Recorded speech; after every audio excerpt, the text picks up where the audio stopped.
Good day, everyone. Welcome to a new episode of Recovery. My name is Kapatashungu, and I'm the co-founder of FRONTDDOR. And in this episode, I'm really excited and honored to chat with somebody that I consider an extraordinary leader in our industry. And this is Bess Freedman, CEO of Brown Harris Stevens. So first of all, Bess, how are you doing? I'm doing great. Thank you so much, Alan. And don't ask me to pronounce your last name because I don't know that I could do it, but it's I really will nice to be with you. It's nice to be with absolutely. you. I appreciate that, and I will never do that to you.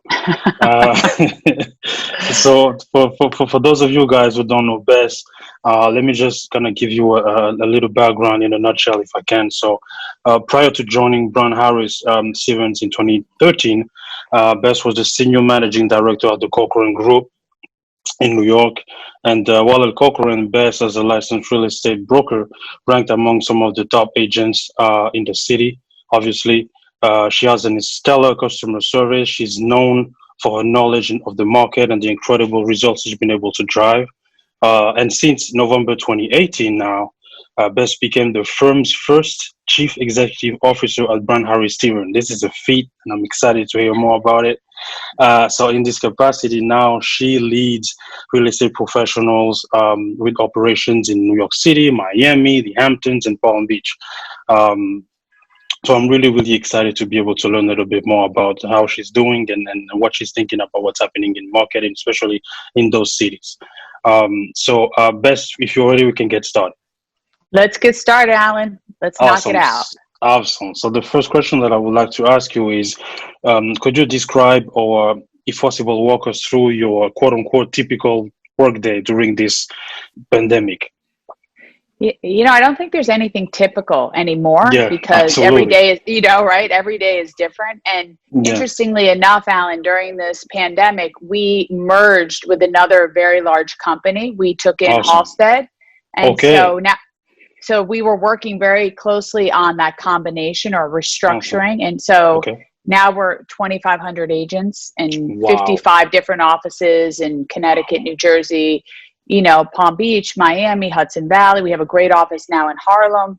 Awesome. So we're still working out all of that, but every Sure. day has been kind of different because I've been going into the office for the most part, but Okay. agents are not coming in as much Yes. because everybody's concerned and that safety is first. Absolutely. So we've been doing a lot of Zooms and town halls in that Okay. manner so that people can see our faces, but there's nothing like seeing a person face to Agreed. face because you Agreed. get an energy. And I also think it's impossible to build culture on a Zoom.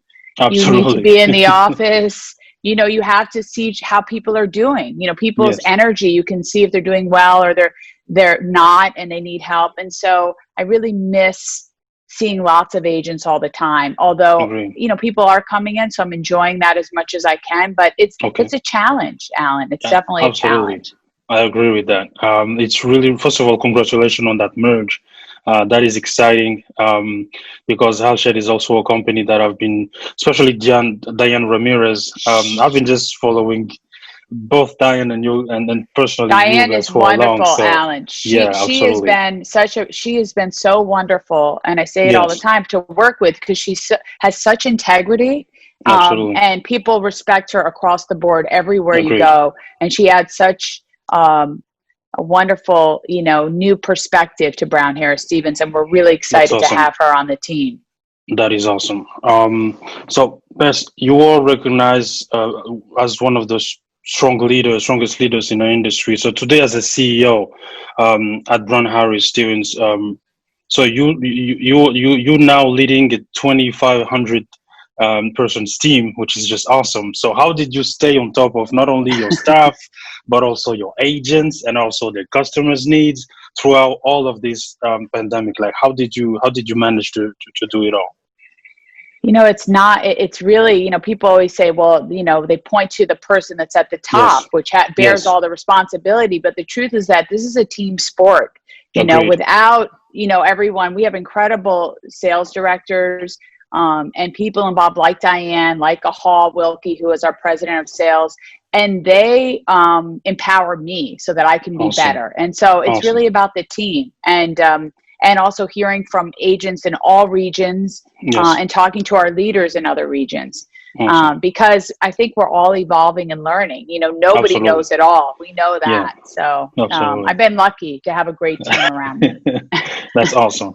I was curious about this. It's not on my notes, but I just wanted to know, like, how is it that you were the firm's first CEO? Can you maybe talk to us a little bit about, because it's something that I'm really interested in, just kind of to know, Sure. like, how did that happen? Well, when I joined Brown Harris Stevens in 2013, I came in as the director of business development. Yes. Yes. And so what happened is, I think when you start to work, everybody's different, but a title doesn't define what you do. What Agreed. you do defines what you do. And then, Absolutely. other things follow. So I kind of took on a lot of responsibilities, and Hall had been the president and focused only on New York.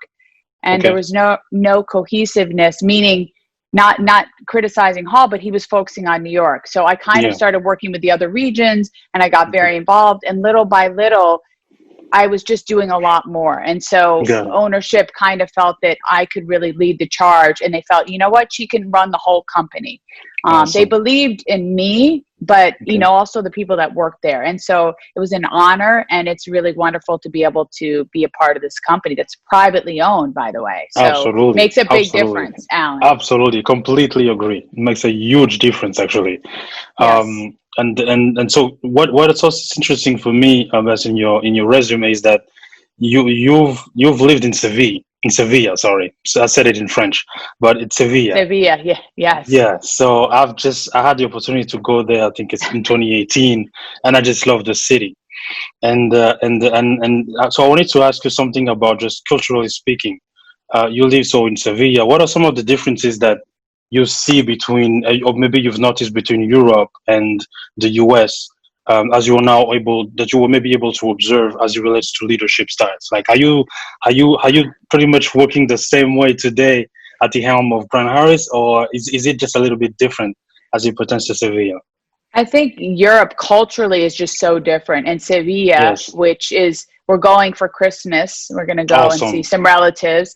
That's awesome. And my children spend the summers there. But Sevilla is probably one of the most magical places that you can ever go in the world. Absolutely. And I've visited a lot of places. What I love about it is that they have a great balance. Work is intense, but then when it's time for lunch, it's like, move everything to the side, 2 hours, you have wine, you communicate, you see each other's faces, you laugh. I mean, it's an intensity that here in the US, we're just like, boom, boom, boom, order a salad.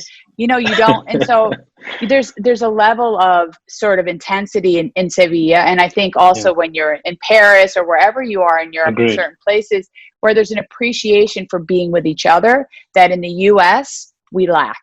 And, the pandemic sort of turned the lights on for a lot of people, because they were like, sitting around the table with your kids a lot, getting to know them better, understanding them. To me, it was really, it reminded me so much of like quality time that was missing, and something that Europe, I think, really does a lot better job of that than we do, just to be frank.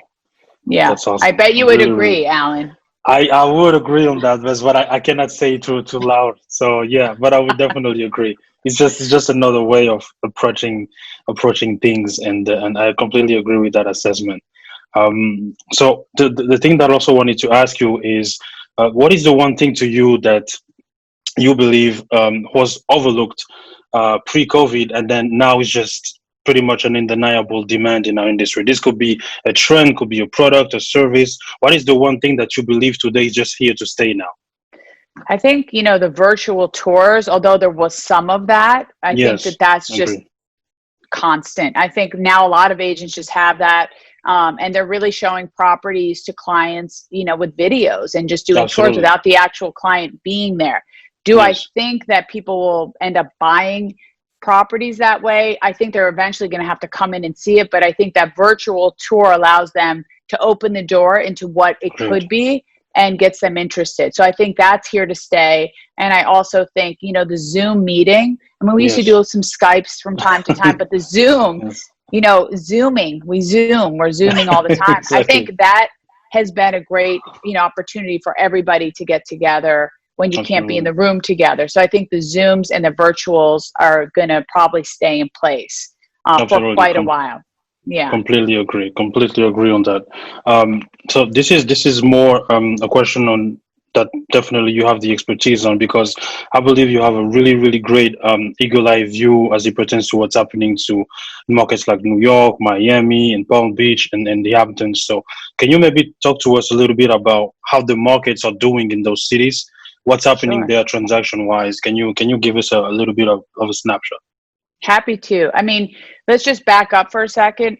Sure. Second quarter, just so you know, and just this is specific to New York City, you know, we were shut down for almost the entire second quarter, meaning we couldn't even show.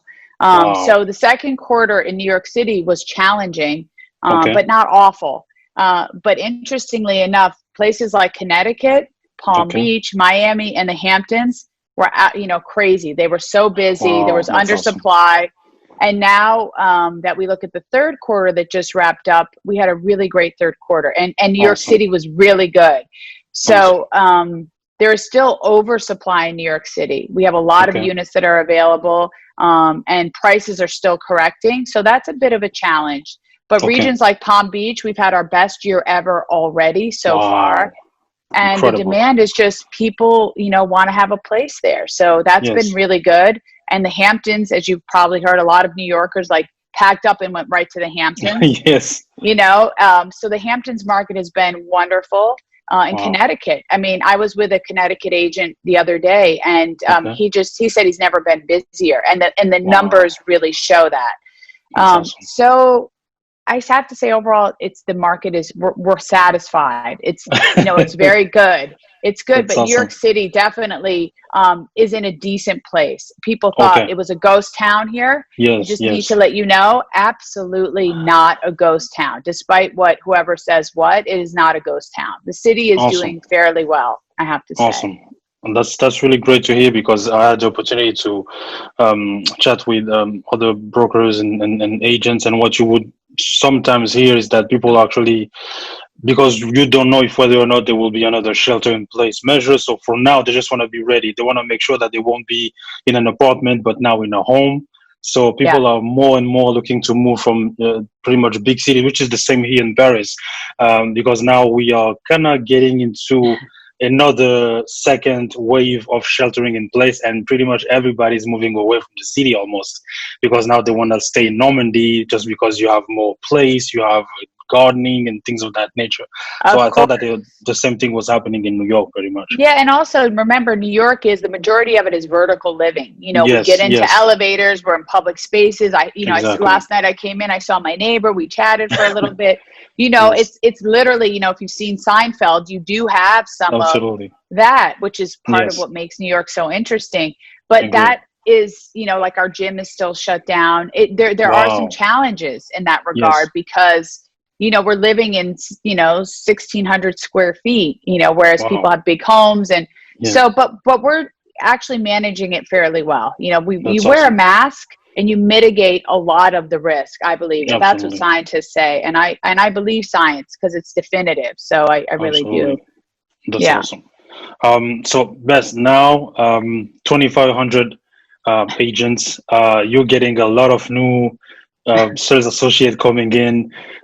What would you say to someone who just magically happened to become a realtor right now in times like this? What would be your advice? What would you say to them pretty much? If you want to get into real estate, I think it's a great time to do that, but I would suggest having a mentor, and absolutely do not look at the reality shows that are on TV about real estate, because they are so, first of all, unprofessional and not at all reality. That's great advice. I mean, it's not about looking cute and just getting a lot of money. It's 7 days a week. It's a lot of work. You have to know the market. You have to have emotional intelligence. You have to know how to use technology, and you have to build, the most important thing, the foundation is trust. You have to have your clients trust you that you're giving them good advice. So I would tell anyone who's interested, I would try to find a mentor. Every job I've ever had, I've always had a mentor and have somebody who can give me guidance. It's worth it. So I would say find somebody you trust, that you can work with, that you can help, do open houses, and learn the craft. Take it seriously. It's not just about having a nice outfit and, it's really, you have to put your head down and learn it and earn it. It doesn't just come for free. Absolutely. So, but it's great if anybody wants to get into it. Real estate is a wonderful business, and it's a great profession for people. That is such a great advice, Bess, because when you look at things, I can even almost compare that to entrepreneurship, because when you look at what's happening, like you have more and more entrepreneurs, which is great, and then people sometimes kind of don't understand the fact that it actually takes a lot of work in order to become what you're seeing on TV. And as you said, being an agent is not what you're seeing on Bravo. No offense to those guys, but it's not exactly perception, like that. But perception, as you know, Alan, becomes reality. So people see that, and there's other shows that I've seen before, and they are entertaining. But the reality is that if somebody was to watch what a real estate professional does most of the time, it's like watching paint dry. They're not going to be interested in watching it on TV because you're reading information, you're studying, you're learning things, and so that's not people want to just watch fun stuff that's, eye candy. So it's a balance. I think you have to be, recognize that that's not reality. That's all. Absolutely. As I said in the intro, that you are considered one of the most astounding leader in our industry. And this is something that I would just kind of love to ask you is like, what are some of the lessons that you personally, as a CEO, have been able to learn throughout this period, pretty much, that we are all going through? What are some of the things that you've been able to learn about yourself that you could share with us?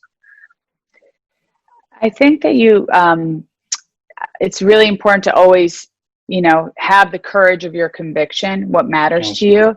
And I think more than anything, what's been emphasized is it's not just about what you achieve. To me, what matters more is how you achieve it. How did you get there? And so I think that, what I've been focusing on for us, Brown Harris Stevens, is the character of our company. We have a conscience. We try to do things the right way. We gave all of our employees the day off on election day in all of our regions. I want everybody out there voting. I want them, I don't want people making decisions about us without us. And I think you got to get out there and vote. So we are a company that has, we have a mindset. We take care of people. And I think right now there's a lot of unprofessionalism, Alan, and you're seeing a lot of unethical behavior. And we're staying the course. We're slow and steady. We're going to do things the right way and achieve our goals in the pattern that we think is ethical and fair. And so we're just focusing on that even more than ever. It takes some time, but we're very optimistic. That's the thing. That's actually the key. And I love what you just said there, because you said that you're doing things the right way, right? And I actually had pretty much the same conversation, I think, a few weeks ago with Ron Goldman, and I would ask him, like, what is the one thing that you've pretty much picked up throughout this pandemic? And it's exactly your response. It was like, at least we're doing things the right way. And I think that doing things the right way it's completely unsexy. It's sometimes a little bit it's sometimes a little bit longer, but in the end, as I love to say, it's like when everybody's gone, you're gonna be the last one pretty much standing. That's my belief. By doing things and also it matters. Like history shows how people handle things throughout time. Yes. And and that matters, because it's historians record what happens and we look at it. So you care about your reputation. It's everything in life. You just got to protect it. And so I'm proud of how we've done things.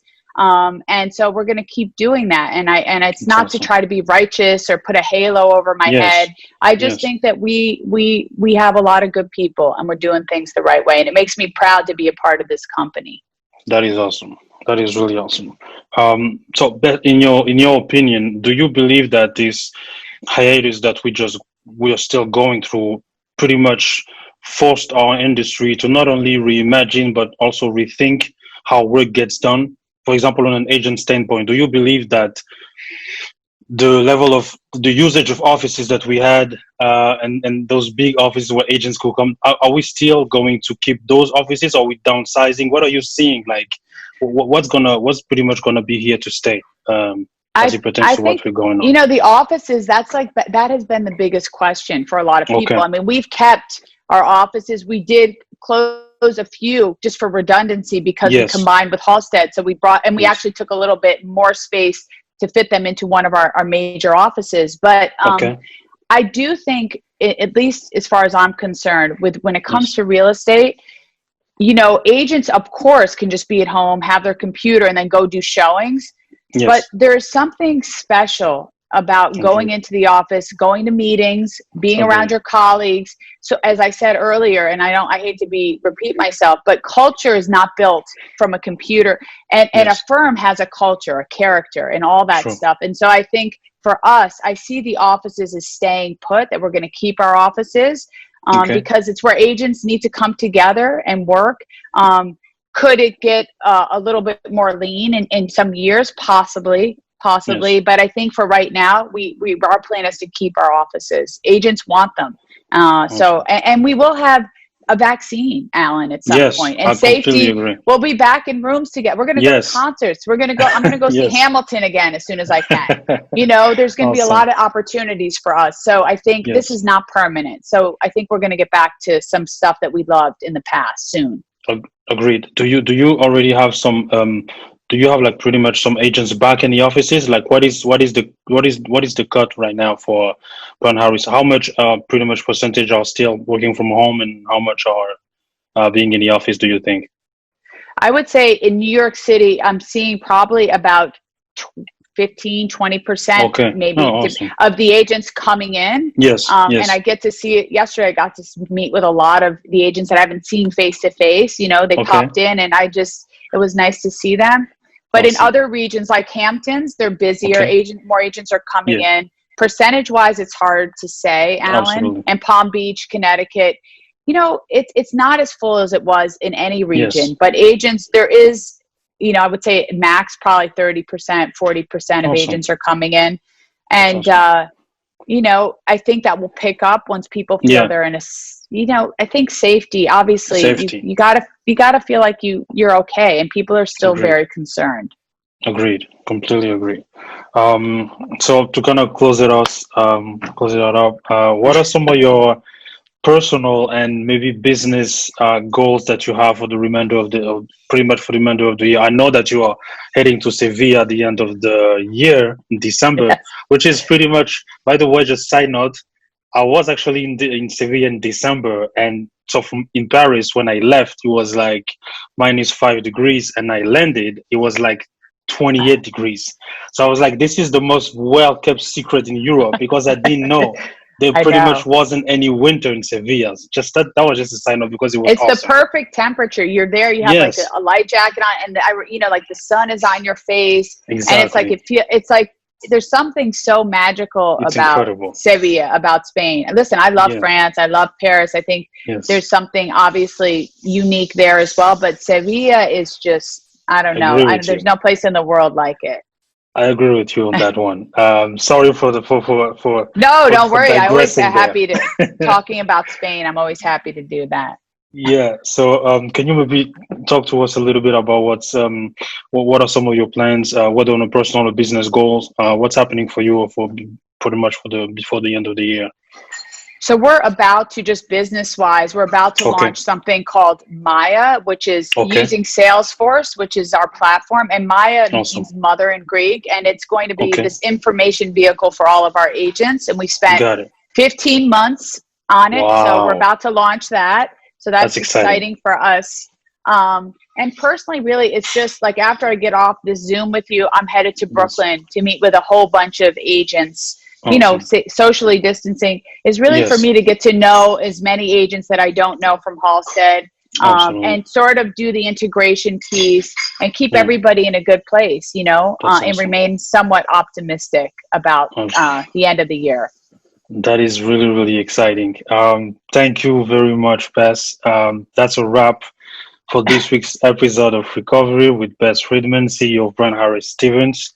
You can catch this episode on YouTube and on all platforms streaming podcasts. And remember, in the recovery, don't just get back to the same place, but strive to get to a better place.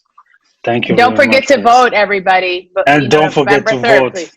November 3rd. If you're in the US of A, please. Yes, if you're in the US of A, don't forget to vote, and vote again. Thank you so much, Alan. I appreciate your time, Bess. Thank you. Absolutely. Take care it of was yourself. A treat. Thank you very much. You too. Bye. Absolutely. Bye. Have a good day. Bye. You too.